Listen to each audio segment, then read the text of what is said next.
India TV YouTube channel को subscribe करें और बेल आइकन दबाएं।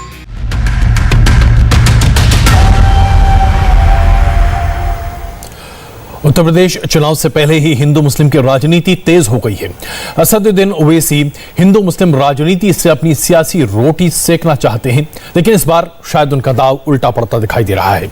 कल ओवैसी ने बाराबंकी में जनसभा को संबोधित किया। प्रधानमंत्री नरेंद्र मोदी और उत्तर प्रदेश के मुख्यमंत्री के खिलाफ अभद्र टिप्पणियां की, जिसके बाद असदुद्दीन ओवैसी के खिलाफ मामला दर्ज कर दिया गया है। ओवैसी पर भड़काऊ भाषण देकर सांप्रदायिक सौहार्द बिगाड़ने और कोविड प्रोटोकॉल तोड़ने के मामले भी दर्ज किए गए हैं। बाराबंकी पुलिस ने सुरक्षा का हवाला देते हुए ओवैसी की जनसभा को परमिशन नहीं दिया था, जिसके बाद ओवैसी ने अपनी पार्टी के एक नेता के घर पर चाय का कार्यक्रम रखा था, लेकिन यह चाय का कार्यक्रम पूरी एक रैली में तब्दील हो गया। आपको यह भी बता दें कि आखिर असदुद्दीन ओवैसी पर केस क्यों दर्ज किया गया है। बाराबंकी की सभा में असदुद्दीन ओवैसी ने प्रधानमंत्री नरेंद्र मोदी और मुख्यमंत्री योगी आदित्यनाथ के खिलाफ अभद्र भाषा का इस्तेमाल किया। पुलिस ने ओवैसी पर सांप्रदायिक सौहार्द बिगाड़ने की कोशिश और कोविड प्रोटोकॉल के उल्लंघन का आरोप लगाया है। ओवैसी को जनसभा संबोधित करने की बाराबंकी प्रशासन की तरफ से कोई अनुमति नहीं थी, लेकिन इसके बावजूद ओवैसी ने अपने जनसभा को संबोधित किया। वहां पर सैकड़ों की संख्या में लोग मौजूद थे, जो कि कोरोना के कोविड प्रोटोकॉल के बिल्कुल विपरीत था। 50 लोगों से ज्यादा की वहां पर एकत्रित होने की अनुमति नहीं थी। जाहिर सी बात है, इन तमाम मुद्दों को देखते हुए मामला दर्ज किया गया है। उत्तर प्रदेश के चुनाव को देखते हुए किस तरह की चक्रव्यूह रचने की तैयारी में जुटे हुए हैं असदुद्दीन ओवैसी, बताएंगे। विधानसभा चुनाव को देखते हुए MIM चीफ असदुद्दीन ओवैसी इसी महीने फिर से उत्तर प्रदेश की यात्रा पर निकलेंगे। 22 सितंबर को संभल और 25 सितंबर को प्रयागराज में सभाओं को संबोधित करेंगे। 26 सितंबर को कानपुर में रहेंगे ओवैसी, जबकि 30 सितंबर को बहराइच में अपनी रैली करेंगे। 10 अक्टूबर को बलरामपुर का दौरा भी कर सकते हैं। यानी कि चुनावी बाजी जीतने के लिए कोई भी कोशिश, कोई भी मौका छोड़ने को असदुद्दीन ओवैसी तैयार नहीं है और ध्रुवीकरण की राजनीति को एक नया आयाम देने की पुरजोर कोशिश कर रहे हैं। ध्रुवीकरण की राजनीति जिस बड़े पैमाने पर उत्तर प्रदेश में इस बार के चुनाव में आजमाई जा रही है, इस मुद्दे पर हम बड़ी बहस कर रहे हैं। हमारे साथ के शर्मा जी, विनोद बंसल जी, असीम वकार साहब, सुरेंद्र भदौड़िया जी और घनश्याम तिवारी जो होंगे हमारे साथ। तुरंत वापस आते हैं। आप देख रहे हैं मुकाबला और आज हम चर्चा कर रहे हैं उत्तर प्रदेश में बांटने वाली सियासत आखिरकार क्यों चल रही है। इसी मुद्दे पर चर्चा करने के लिए हमारे साथ मौजूद है भारतीय जनता पार्टी से के शर्मा जी, हमारे साथ असीम वकार साहब हैं MIM से, सुरेंद्र भदौड़िया BSP से और घनश्याम तिवारी जी SP से, और कुछ ही देर में विनोद बंसल जी BHP से हमारे साथ जुड़ेंगे। वकार साहब, सबसे पहला सवाल आपसे। बाराबंकी में असदुद्दीन ओवैसी साहब भाषण देते हैं और उसके बाद बाराबंकी की पुलिस वहां पर केस दर्ज करती है उन्मादक भाषण देने के लिए। एक भाषण जो लोगों को उत्तेजित कर सकता है, धार्मिक सौहार्द को बिगाड़ता है और पूरे तरीके से समाज के ताने बाने को तोड़ता है। ऐसी क्या आवश्यकता है कि चुनाव में जीतने के लिए लोगों को बांटना पड़ेगा?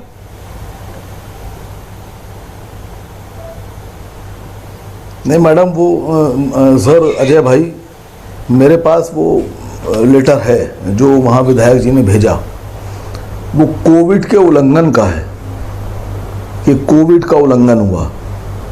लेकिन अफसोस इस बात की है कि वही ओवैसी साहब जिन पर आपने यहाँ बाराबंकी में कोविड में मुकदमा किया, वो रुदौली गए, वहाँ भी बहुत बेपनाह भीड़। सुल्तानपुर गए 8 तारीख को, वहाँ भी बेपनाह भीड़। और बाराबंकी में कोविड का मुकदमा आप करते हैं, तो अफसोस इस बात का है कि आप दोहरे नाम से अपना रहे हैं। जहाँ आप चाहते हैं वहाँ पर आप धोखा देने के लिए कोविड का मुकदमा करते हैं, और दूसरे ज़िले में, उससे लगे हुए ज़िले में थोड़ी दूर पर, वहाँ पर आप कुछ नहीं बोलते। ये तो कोर्ट का मामला है, उन्होंने मुकदमा किया है। वकार साहब, इसमें कोविड का मामला भी है, उसके बाद धारा 153A, धारा 188, 259, 269 और 270 ये तमाम धाराएं लगाई गई हैं, जिसमें धार्मिक सौहार्द को बिगाड़ने का आरोप भी है और ये FIR दर्ज किया गया है। आपने कोविड की बात की, वो तो बिल्कुल सही है, वो तो है ही, क्योंकि 50 लोगों की अनुमति थी, लेकिन उसके साथ साथ जो भड़काऊ भाषण दिया गया है उसके ऊपर भी ये धाराएं दर्ज की गई। जी नहीं, उसमें ये बताया है कि बिना परमिशन जलसा किया, ये उन्होंने बताया मुझे, वो एप्लीकेशन में लिखा हुआ है। DM साहब सिक्योरिटी मुहैया करा रहे हैं, SP साहब पुलिस फोर्स भेजकर इंतजामात करा रहे हैं। अगर परमिशन नहीं थी तो सरकार की तरफ से, प्रशासन, लोकल प्रशासन की तरफ से आप हमें सुरक्षा मुहैया कराएं। वकार साहब, मैं आपको बाकायदा जो एसपी हैं बाराबंकी के यमुना प्रसाद जी, मैं उनका बाइट हम लोग चला चुके हैं और उनकी बातें दिखा चुके हैं। उनका कहना है कि असदुद्दीन ओवैसी ने भड़काऊ भाषण दिया, एक कम्युनिटी को खास करके भड़काने की कोशिश की, धार्मिक सौहार्द खराब करने की कोशिश की और उन्होंने मुख्यमंत्री और प्रधानमंत्री के खिलाफ अपशब्दों का इस्तेमाल किया, अभद्र भाषा का इस्तेमाल किया, इसलिए उनके खिलाफ तमाम मामले दर्ज किए गए। न्यायालय का मामला है, आने दीजिए, उसका जवाब दिया जाएगा। चलिए, यानी कि आप इस बात को, मैं शर्मा जी के पास चलूं के शर्मा जी, बात की हो, जो अभी बातें सामने निकल कर आ रही हैं, जिस तरह के भाषण का कल इस्तेमाल किया गया, ये कहा गया कि मुसलमानों को जब गोली मारी जाती है तो वो सिर्फ सर और सीने में मारी जाती है, पैर में नहीं मारी जाती, और ये सब कुछ उत्तर प्रदेश में होता है। ये सब बातें तकरीर कल असदुद्दीन ओवैसी कर चुके हैं। ये भड़काऊ भाषण नहीं है तो और क्या है? नहीं अजय जी, देखिए, मैं पहले से ही कहता आ रहा हूँ, असदुद्दीन ओवैसी जो है, ओवैसी साहब और AIMIM जो है, इस जो पार्टी, इसका यूपी में ना कोई जनाधार है, ना इनके वहां के मुख्य धारा की पार्टियों में आते हैं, ना इनका वहां कोई लेना देना। लोकतंत्र है, चुनाव लड़ने की सबको स्वतंत्रता है, ये भी लड़ सकते, लेकिन वो वहां पर अपनी पहचान ढूंढ, अपनी पहचान जताने की कोशिश।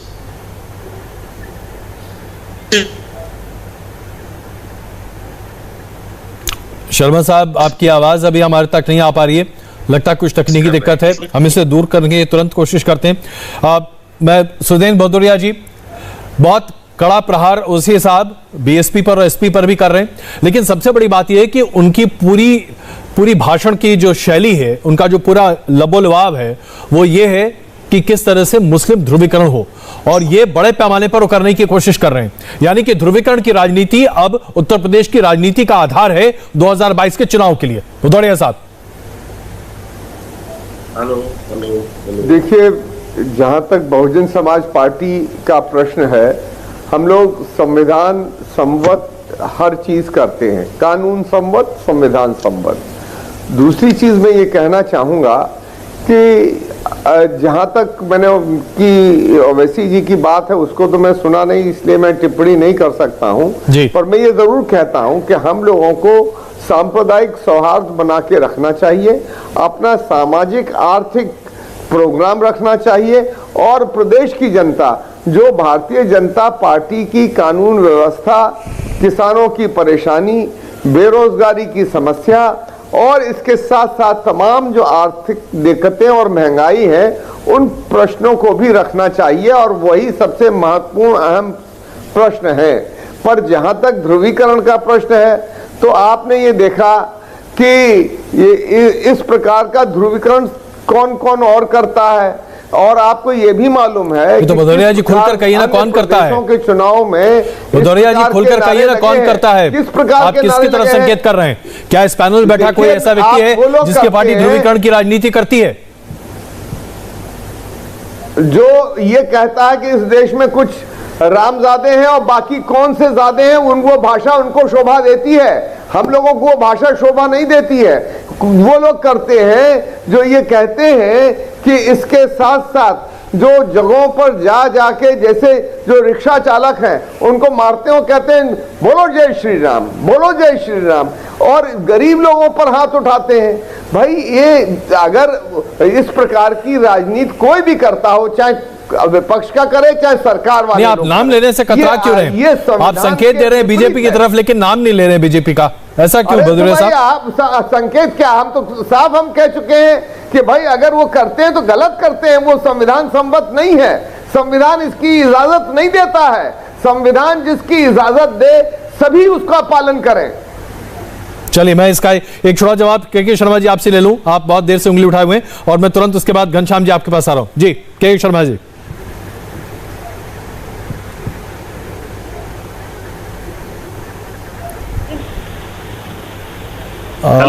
जी शर्मा जी, आपकी आवाज आ नहीं रही है, आप फिर से एक बार जरा जल्दी कुछ कहिए।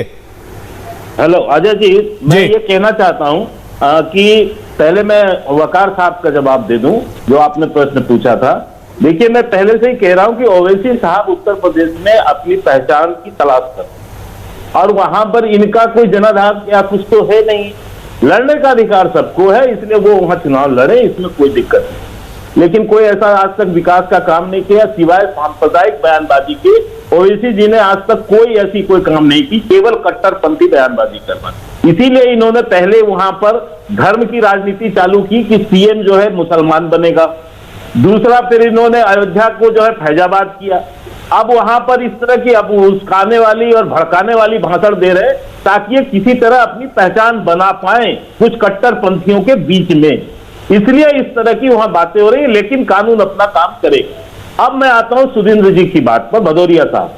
भदौरिया साहब अभी बहुत ज्ञान दे रहे थे कि हम तो बड़ा कानून का वो करते हैं और कोई राम और पता नहीं क्या क्या बोलता है। भदौरिया साहब भूल गए आप तो पुराने बीएसपी के हैं ना। तिलक, तराजू और तलवार, इनको मारो जूते चार, ये बयान किसके हैं? ये कौन से संविधान के अंतर्गत बयानबाजी आपके? हाँ, ये संविधान, ये किस संविधान के अंतर्गत आपने लोगों को बयान? देखिए, एक चीज जान लीजिए, उत्तर प्रदेश बंद कीजिए, जानती है तो बंद कीजिए। भदौरिया साहब, आप उम्र में ज्यादा है और हम बीच में बोलकर बदतमीजी मत कीजिएगा। आप बीच में मत ना बोले। देखिए, आपको बताना चाहता हूं, आप जबरदस्ती अजय जी इनको शांत कराइए, ऐसे आरोप लगा रहे हैं, अजय जी शांत कराइए, कोई प्रसंग नहीं है, ऐसे मत डिबेट कराइए। मैं स्काइप में हूं, नहीं, इसका कोई प्रसंग नहीं है। इनको बंद कराइए। आप देखिए, हम लोग कराएंगे तो मैं बोलूंगा ऐसे नहीं। हमारे यहाँ आप चलाइए चैनल पर, दिखाइए हमारे लोग कोई ऐसा नारा लगा रहे हो इस चुनाव में। ना वो सबको पता है। भदौरिया साहब, आप कहाँ आज आप जो है ये इतने बुजुर्ग व्यक्ति हो कि आप इस तरह झूठ बोलते हैं नेशनल चैनल पे, शर्म भी नहीं आती है आपको। अरे दूसरी बात मैं आपको बताना चाहता हूँ, अजय जी थोड़ा शांत कराइए, जरूर शांत कराइए इनको, शांत कराइए। अच्छा, चलिए आगे बढ़िए। शर्मा साहब, प्लीज कंक्लूड कीजिए। मुझे जरा घनश्याम जी यही नहीं, जाति का जहर ये कैसे बोते हैं इसको भी आप सुनिए। अभी इन्होंने जो यात्रा ब्राह्मण सम्मेलन चालू किया, इसी अयोध्या से किया है ना, इसी भगवान राम के चरणों में सतीश मिश्रा गए ना, और ब्राह्मण की बात इन्होंने की और जगह जगह घूमकर जातिवाद का जहर बो रहे हैं ना, ये ब्राह्मण क्षत्रिय और वैसे कर रहे हैं ना ये, और ये लोगों को समझा रहे हैं कि हम जो है जहर की राजनीति नहीं करते। आज इन्होंने वहीं पर अयोध्या में जाकर क्या बोला कि मंदिर हम बनाएंगे, और ये नारे लगाते थे 91 में कि मिले मुलायम काशी राम, हवा में उड़ गए जय श्री राम। जो भगवान श्री राम को हवा में उड़ाते थे, आज वो भगवान श्री राम की चरणों पर जा रहे हैं। चलिए, क्योंकि इनको समझ में आ गया कि यदि हम जाति की राजनीति करेंगे, यदि हम धर्म की राजनीति करेंगे, तो हमारे उत्तर प्रदेश की जनता हमें जीरो पे लाके खड़ा कर देगी, और जो कर चुकी है ये लोकसभा में जवाब घनश्याम तिवारी जी से ले लूं। आपको इनको समझा देना चाहता हूं कि आप भदौरिया साहब इसका जवाब देंगे, लेकिन जरा पहले घनश्याम तिवारी जी, जिस तरह से असदुद्दीन ओवैसी ने जो चिंगारी अभी जलाई है उत्तर प्रदेश में, ऐसा लगता है कि ध्रुवीकरण की राजनीति बड़े पैमाने पर अब सामने देखने को मिलेगी। उन्होंने तो समाजवादी पार्टी के बखिया उधेड़ने में कहीं कोई कसर छोड़ी ही नहीं, और ये आरोप लगाया आपके ऊपर कि आपने मुसलमानों का वोट इसलिए इस्तेमाल किया क्योंकि आपके पास 6-7% यादव वोट है, उसके दम पे आप सरकार बना नहीं सकते। मुसलमानों को आपने यूज एंड थ्रो के तौर पर इस्तेमाल किया, एक टिश्यू पेपर के तौर पर। बताइए, इतना गंभीर आरोप। नमस्कार अजय जी, आपको, आपके दर्शकों को और मेरे को पैनलिस्ट को। देखिए, मैं एक किस्सा पढ़ रहा था। किसी गांव में शराब की दुकान है, नकली शराब की दुकान, और उस शराब का दुकान के मालिक का बेटा पूछता है, आप सुबह शराब क्यों बेचते, दूध क्यों नहीं बेचते? और जो शराब पीने जाता है उससे पूछता है कि आप सुबह से चाय क्यों नहीं पीते, दूध क्यों, शराब क्यों पीने जाते हो? तो दोनों एक ही जवाब देते हैं, देखिए मुझे शराब पीने की आदत है और मुझे शराब बेचने की आदत है। तो उत्तर प्रदेश में सांप्रदायिकता का जहर, दंगे की भावना, नफरत की राजनीति, बेचने की, खरीदने की आदत कुछ लोगों की है। वो चाहे कोई भी चुनाव हो वही करेंगे, जिन्होंने शमशान कब्रिस्तान की राजनीति की। और आज जो उस राजनीति को, जब वो राजनीति कमजोर पड़ रही है, लोग रोजगार की राजनीति चाहते हैं, लोग विकास की राजनीति चाहते हैं, लोग हेल्थ की राजनीति चाहते हैं, जब वो राजनीति कमजोर पड़ रही है, तो जैसे साक्षी महाराज जी ने साफ साफ कहा था कि भारतीय जनता पार्टी के कुछ मित्र हैं, उनकी मदद कर रहे हैं कि फिर से वो नफरत के शराब की दुकान फिर से खुल जाए। लेकिन उत्तर प्रदेश के लोग नफरत के शराब की दुकान खुलने नहीं देंगे। उत्तर प्रदेश देश में सबसे अधिक बेरोजगार युवा अगर किसी राज्य में उत्तर प्रदेश में भारतीय जनता पार्टी जवाब नहीं दे पाई कि 70 लाख युवाओं को रोजगार देना था, 4 लाख की लिस्ट भी ये लोग जारी नहीं कर सकते। हर बेटी को इन्होंने अपने संकल्प पत्र में कहा था कि 21 साल की उम्र होने पर 2 लाख रुपए देंगे। ये 21 बेटियों की लिस्ट जारी नहीं कर सकते। इन्होंने कहा था कि हर बेटे को या बेटी को जो कॉलेज में दाखिला लेगा उसे लैपटॉप देंगे। ये जितने राज्य अगर मैं आपको सही समझ रहा हूं तो आप ये कह रहे हैं कि भारतीय जनता पार्टी के मकसद को एमआईएम आगे बढ़ा रही है, क्या आप ये कह रहे हैं सीधे तौर पर? अगर मैं कहूं, मैंने कहा कि देश में या उत्तर प्रदेश में नफरत की शराब बेचने और खरीदने वाले लोग आपके सामने हैं, उसी के आधार पर राजनीति में आते हैं, शमशान कब्रिस्तान की राजनीति करते हैं। आप उनसे कोई भी सवाल पूछ लीजिए, उनका घुमा फिरा के जवाब हिंदू मुस्लिम के झगड़े के ऊपर होगा, घुमा फिरा के जवाब इस चीज पे होगा जिससे उत्तर प्रदेश के विकास का कोई लेना देना। ये जो बार बार आरोप लगाया जाता है एमआईएम के ऊपर कि आप बीजेपी की बी टीम हैं, यही बात समाजवादी पार्टी के प्रवक्ता भी कह रहे हैं। आप भारतीय जनता पार्टी के लिए जमीन तैयार करते हैं ताकि भारतीय जनता पार्टी फसल काट सके और आप वहां पर नफरत के बीज बो सकें। नहीं, अभी घनश्याम तिवारी जी ने किस्सा सुनाया, कहानी पढ़ रहे थे, तो मैं भी एक किस्सा सुना दूं। मुझसे एक साहब ने पूछा, देखिए सबसे पहले तो साफ कर दूं कि हमारा जो मुख्य उद्देश्य है वो उद्देश्य यह है कि बीजेपी को सत्ता से बेदखल करके उत्तर प्रदेश की एक नई सत्ता, सेकुलर सत्ता बनाना, और दूसरा हमारा एम है कि हमको भी उस सत्ता में एक पाया बनना है। अभी तक तो हम नहीं बनते थे, लेकिन हमारा ये कसम भी है और कोशिश भी है कि बीजेपी को सत्ता से हटाया जाए। लेकिन अब एक किस्सा सुन लीजिए। हमसे एक साहब ने पूछा कि समाजवादी वाले आपसे, बीजेपी वाले आपसे, ये बहुजन वाले आपसे, ये कांग्रेस वाले आपसे नफरत क्यों करते हैं? तो मैंने कहा एक एक करके जवाब दे रहा हूँ। समाजवादी वाले इसलिए नफरत करते हैं वो ऐसी साहब से, आसिम वकार से, कि समाजवादी वालों को कल्याण सिंह से मोहब्बत, उसको पार्टी में ले सकते हैं। समाजवादी वालों को साक्षी महाराज से भी मोहब्बत, उसको भी पार्टी में ले सकते हैं। समाजवादी वालों को सुनील सिंह जैसे लोगों से भी मोहब्बत, जो कहता है मुसलमान औरतों को कब्रों से निकाल कर उनके साथ तौबा नौज बिल्ला क्या करो, उससे भी मोहब्बत, उसको आप ले सकते हैं। ये तीनों आपके लिए पवित्र हैं। अगर बुरे और गंदे लोग हैं तो वो आसिम वकार हैं, जिन्होंने आज तक कभी कुछ बात गलत नहीं कही। जो मुसलमानों की औरतों को कब्र से निकाल कर बलात्कार करने की बात करे वो आपके लिए बेहतरीन है। शर्म नहीं आती आपको? आपको शर्म नहीं आती? जो मस्जिद पर पहला फौड़ा लगाता है और गर्व से कहता है कि मैंने लगाया, उसको आप ले सकते हैं। आपको हमसे नफरत। कल्याण सिंह ने मस्जिद को गिराया और कहा कि मुझे गर्व है, उसको भी आप ले सकते हैं। लेकिन आप हमको नहीं, हमसे आप बात नहीं करेंगे क्योंकि आपको हमसे नफरत है। पहले तो आप अपना इशरा कीजिए। बहुजन समाज पार्टी पे आ रहा हूं। बहुजन समाज पार्टी पहली बार सरकार बनाई बीजेपी के साथ, दूसरी बार सरकार बनाई बीजेपी के साथ, तीसरी बार सरकार बनाई बीजेपी के साथ। 2004 के चुनाव में मोदी के मंच पर चढ़कर मुसलमानों के विरोध में जाकर वोट मांगा। मेरठ में ये कहा बयान में मायावती जी ने कि एक कट्टरपंथी मुसलमान ना जीत जाए, इसलिए मैंने अपना वोट बीजेपी को दे दिया। और साहब बीजेपी के एजेंट हम, कमाल है कि नहीं है? वहां 3-3 बीजेपी के एजेंट बैठे हैं, समाजवादी में वो एजेंट नहीं। बहुजन समाज पार्टी 3-3 सरकार बना रही है बीजेपी के साथ, वो भी बीजेपी के एजेंट नहीं। हम साहब बीजेपी के एजेंट। आप कमाल ये देखिए। चलिए मैं इसका जवाब ले लेता हूं। दे रहे हैं विनोद जी, मैं क्षमा चाहता हूं, मैं अभी तक आपके पास नहीं आ पाया हूं, मैं तुरंत आता हूं, लेकिन सबसे पहले भदौरिया जी आप जवाब दे, फिर घनश्याम जी आपके पास आ रहा हूं। भदौरिया जी छोटा जवाब प्लीज सर। देखिए बहुत संक्षेप में ये कहना चाहूंगा कि उत्तर प्रदेश में जब भी बहन मायावती जी की सरकार बनी, एक सांप्रदायिक दंगा नहीं हुआ, हम दावे के साथ कह सकते हैं।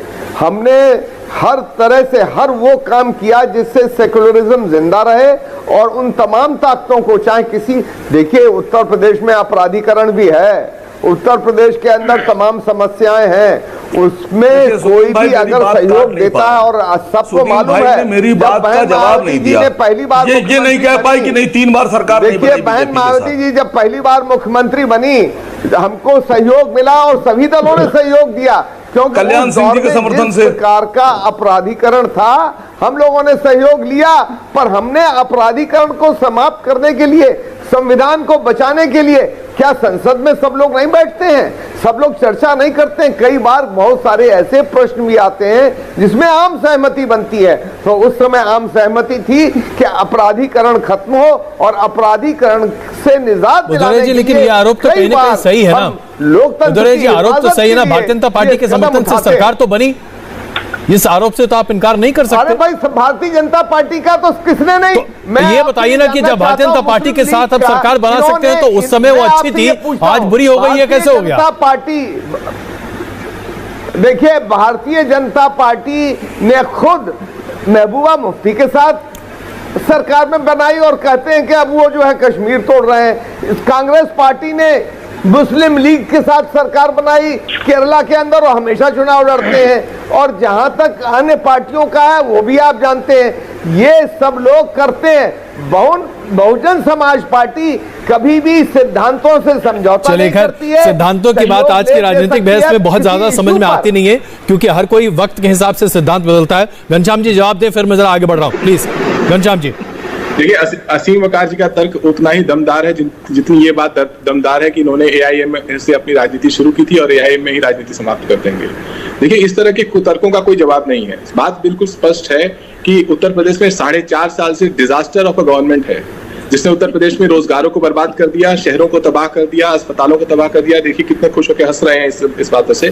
पर उनकी खुशी से मुझे कोई वो इत्तेफाक नहीं है। बात यह है कि उत्तर प्रदेश में जो तबाही का मंजर है, उसमें अगर कोई अचानक से आता है और सोचता है कि 3 दिन में उस तबाही के मंजर पे अपनी रोटियां सेक लेगा सो के, लेकिन उत्तर प्रदेश में जो तबाही का मंजर है उससे हम लगातार लड़ते रहे हैं। और उत्तर प्रदेश किसी की रोटियां सेकने का क्या कहेंगे आप? सुनील सिंह की मानसिकता से क्यों टोक रहे हैं? आपके समय में चुप था, आपके समय में नहीं बोल रहा था, इंतजार कीजिए। जब असीम वकार जी बोल रहे थे तो बीजेपी के प्रवक्ता मुस्कुरा रहे थे। तो स्पष्ट है, आपके दर्शक देख रहे हैं क्या जुगलबंदी है। लेकिन महत्वपूर्ण बात यह है कि उत्तर प्रदेश का एक युवा चाहता है कि रोजगार की राजनीति होनी चाहिए और वो लोग सामने आए जो वाकई रोजगार दे सकें। बेहतर इंफ्रास्ट्रक्चर की राजनीति होनी चाहिए, वो लोग सामने आए जो बेहतर इंफ्रास्ट्रक्चर बना सकें, जिनके पास उनके दावे में दिखाने के लिए तो ये है ना घनश्याम जी कि अभी इंफ्रास्ट्रक्चर और विकास की बात कोई कर ही नहीं रहा। और यहाँ तो मुस्लिम वोट बैंक की बात हो रही है। ये कहा जा रहा है कि हमें सत्ता का एक पाया चाहिए, ये कहा जा रहा है कि हम ही वो पार्टी है जो कि पूरी भारतीय जनता पार्टी की व्यवस्था को खत्म कर सकते हैं। विनोद बंसल जी, एमआईएम का दावा है कि सत्ता की हम सिर्फ पाया ही नहीं बनेंगे बल्कि पूरी सत्ता ले लेंगे। विनोद बंसल जी।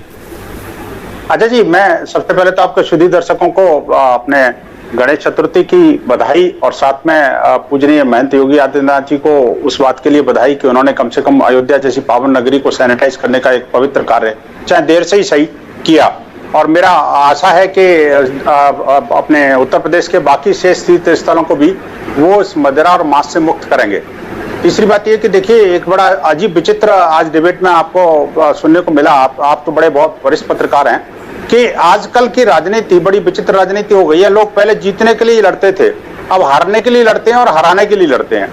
ये बड़ा अलग समीकरण है। अच्छा, मजे की बात यह कि जो लोग सेकुलर कह के दूसरों के ऊपर बॉल उछालते हैं वो खुद ही कम्युनल है। ये पहली बार हो रहा है। अभी तक जो है ना, एक पार्टी विशेष को वो कम्युनल कहते थे और अब खुद कम्युनलिज्म का काम करते हैं और नमाज के लिए वहां पर कमरा बनवाते हैं अपने विधानसभा में और फिर उसके बाद में कहते हैं कि नहीं जी हम तो सेकुलर हैं। अजय जी, मुझे बताइए आखिरकार ये राजनीति का कौन सा चेहरा है जिस पार्टी का नाम मुसलमीन है, वो जो इत्तेहाद करने के लिए मुसलमानों के लिए इत्तेहाद करती है, जिसका नाम वो पार्टी सेकुलरिज्म की दुहाई देती है। वो पार्टी संविधान की बात करती है, जो कि बार बार मुसलमान दिन में 6 बार अगर कोई स्टेटमेंट देगा तो मुसलमान के वर्ड का प्रयोग जरूर करेगा। आप जरा पूरा अपना गूगल निकाल लेना कि जो एमआईएम के जो नेता हैं वो मुसलमान के अलावा कौन से शब्द का प्रयोग करते हैं। एक बात। दूसरी बात यह कि देखिए, जो सेकुलर बिरादरी जिसको अपने आप को कहते हैं लोग, चाहे समाजवादी पार्टी हो या बसपा हो, मैं किसी को राजनीतिक टिप्पणी नहीं करना चाहता, लेकिन ये वास्तविकता है कि दुनिया को पता है कि रामद्रोही कौन है और दुनिया में अब तक जिसने भी जब जहां भी रामद्रोह किया उसकी सजा उसको मिली है। अब वो चाहे दक्षिण का वो काला चश्मा हो या उत्तर भारत के हमारे वो चाराचोर पहलवान हो या फिर वो जो हमारे मुल्ला मुलायम जिसको कहते हैं वो हो, कोई कम नहीं है। और आज की राजनीति भी उसी ध्रुवीकरण के इर्द गिर्द घूम रही है। बड़ा दुर्भाग्य है कि आज जो लोग हैं, जो कि योगी जी ने इतना कुछ कर दिया, उसके बावजूद भी लोग अभी जातिवादी जो घातक व्यवस्था है आपने अभी एक तरह से सांकेतिक तौर पर ही समाजवादी पार्टी के ऊपर आक्षेप किया। इससे पहले कि घनश्याम जी उसका जवाब दें, के शर्मा जी आप इंतजार कर रहे हैं, लेकिन शर्मा जी आज सबसे बड़ा सवाल यह है कि हर कोई आपको कहता था कि आप कम्युनल हैं, एमआईएम तो अपने आप को सेकुलर मानती है और आपको कम्युनल मानती है। एमआईएम मानती है कि आपको उखाड़ फेंकना बहुत आवश्यक है, क्योंकि आप देश को पूरे तरीके से डिसरप्ट कर रहे हैं, सांप्रदायिकता की नींव आपने रखी है, आप पूरे देश को नेस्तनाबूद कर रहे हैं। शर्मा जी, मैं अजय जी बस इतना कहूंगा कि मुझे बीच में न रोकें, क्योंकि दो बार आपने लोगों को बुलवाया है और सबने हम पर ही आरोप लगाए, इसलिए मुझे जवाब देने का अवसर। मैं अभी घनश्याम तिवारी जी को सुन रहा था, अभी ये कह रहे थे कि ये मुस्कुरा रहे थे। मुस्कुरा मैं रहा था घनश्याम जी, आपसे मुस्कुरा कर इसलिए मुस्कुराया मैं, क्योंकि आप अभी हम पर आरोप लगाए सांप्रदायिक राजनीति, दंगा की बात। आप मुझे बताइए, जब कार सेवकों, निहत्थे कार सेवकों पर, हिंदू कार सेवकों पर आपने गोली चलाई और 16 हिंदुओं को जो मार दिया जान से, यह कौन सी राजनीति थी घनश्याम तिवारी जी? ये कौन सी राजनीति थी? ये कौन सी तुष्टीकरण की राजनीति थी? ये कौन सी जो है सांप्रदायिक राजनीति? जब जो है मुजफ्फरनगर के दंगे हुए 2013 में, तब आपने उसके मुआवजा को लेकर कहा कि हिंदू, जबकि दोनों हिंदू और मुस्लिम दोनों के नुकसान हुए, आपने घोषणा किया कि केवल मुआवजा हम देंगे मुसलमानों को, हिंदुओं को नहीं देंगे। ये कौन सी राजनीति थी घनश्याम तिवारी जी? और आप हमको समझा रहे हैं सांप्रदायिक की राजनीति की बात। आज उसी राम मंदिर, उसी अयोध्या को लेकर हम पर सांप्रदायिकता की आप आरोप लगाते थे ना। आज हर दल जो है आज जाकर अयोध्या में भगवान श्री राम के चरणों पे लौट रहा है। इसी पर हमको कहते थे जय श्री राम। हमने कहा नहीं कि हम जो है सांप्रदायिक हो गए। हमने अपने घोषणा पत्र में राम मंदिर निर्माण की बात की। घनश्याम जी और शर्मा जी, आज वही सब आप लोग कर रहे हैं। एक बात कह के समाप्त करूंगा केवल अजय जी, ये भूल गए आज घनश्याम तिवारी। मैं आज दावे से कहता हूं, पूरे देश के में आप सर्वे कराइए और ये पूछिए अजय जी केवल कि राजनीति में गुंडों की पार्टी कौन है, तो सर्वे में यही आएगा केवल समाजवादी पार्टी, जो गुंडों की पार्टी होती है। इसलिए कि गुंडा टैक्स वसूली करना, गुंडागर्दी करना और गुंडा टैक्स वसूली करके सरकारी खजाने का दुरुपयोग करके सफाई में रंगरेलियां बनाना। आज और सफाई में जो रंगरेलियां बनती थी नेताजी के जन्मदिन की, क्यों बंद हो गई? क्या नेताजी अभी नहीं है? मैं तो कहता हूं दीर्घायु हो नेताजी। आज उनके जन्मदिन नहीं मनते। क्या आपके कार्यकर्ता पैसा देना बंद कर दिया आपको? नहीं, आप उस समय भी गुंडा टैक्स वसूलते थे और वहां पर हीरो हीरोइन बुला के रंगलेलियां मनाते थे। आप जो है देश के जवाब दीजिए सर, काफी गंभीर आरोप आपके ऊपर। और इस तरह का वहां भक्तों का वध से लेकर गुंडा टैक्स भूल गए घनश्याम तिवारी जी। आप हमको सिखा रहे हैं कि कैसे शासन और प्रशासन करते हैं। जी, तीन बातें कहूंगा। पहले तो गणेश चतुर्थी पे अगर कोई झूठ बोल सकता है तो वो विश्व हिंदू परिषद के सुनील बंसल ही हैं, जो इस तरीके से अभद्र भाषा का प्रयोग करते हैं। बात स्पष्ट है, उन्होंने कहा महंत योगी आदित्यनाथ। मैं एक बात बताता हूँ, आईपीसी सेक्शन नहीं आईपीसी सेक्शन कौन सी भाषा अभद्र लगी? भद्र लोगों की भाषा भद्र लोगों का अभद्र लगती है। आप सुन लीजिए, बीच में मत बोलिए। मैं बता रहा हूँ, बीच में मत बोलिए। जब आस्था के चंदे का घोटाला हुआ, आप कहाँ थे? जिन लोगों ने आस्था के चंदे का घोटाला किया हुआ, हमें सिखाएंगे कि इस देश में कौन राम भक्त है। छोड़िए, आपका ढकोसला, आपका झूठ ये स्पष्ट हो गया आपका या भारतीय जनता पार्टी का, कि जब भारतीय जनता पार्टी के नेता आस्था के चंदे का घोटाला करते हैं, आप सब लोग उससे रंगरलियां मनाते हैं। ये आपका झूठ स्पष्ट हो गया। जहां तक, बीच में मत बोलिए, मुझे बात पूरी करने दीजिए। जहां तक उत्तर प्रदेश की सरकार की बात, अभी आपने कहा महंत योगी आदित्यनाथ और इन्होंने कहा कि देश में गुंडा पार्टी, ये के शर्मा जी ने कहा। मैं कुछ धाराएं पढ़ता हूं, 147, 148, 153A, 295, 297, 506। ये कोई किसी का स्कोर नहीं है, किसी क्रिकेट का। ये आदित्यनाथ जी ने अपनी एफिडेविट में दायर किया था, ये उनके ऊपर मुकदमे जो लगे थे उसका एफिडेविट है। Keshav Prasad Maurya 143, 188, 283, 341, 302 murder, attempt to murder, 120B, 153A, 188, 506, 504। ये पूरा डिबेट समाप्त हो जाएगा सिर्फ आदित्यनाथ और केशव प्रसाद मौर्य जी के अपनी जो विजयी गाथा है, जिसके आधार पर वो राजनीति में आगे बढ़े हैं, वो बताने के लिए। अगर किस देश में कोई पार्टी है जो किसी दंगाई को, किसी गुंडे को, किसी इस तरह के केसेस होने वाले को शीर्ष तक लेके जा सकती है तो भारतीय जनता पार्टी है। तो ये किसी और को सर्टिफिकेट न दे कि इस देश में गुंडे कहां से आते हैं और इस देश में गुंडे और दंगाई मुख्यमंत्री और उप मुख्यमंत्री कैसे बनते हैं, भारतीय जनता पार्टी को सर्टिफिकेट देने की जरूरत नहीं है। सिर्फ उठा करके अपने ही नेताओं का अपने द्वारा दायर किया गया एफिडेविट देख ले, पता जवाब दें शर्मा जी, जवाब दीजिए।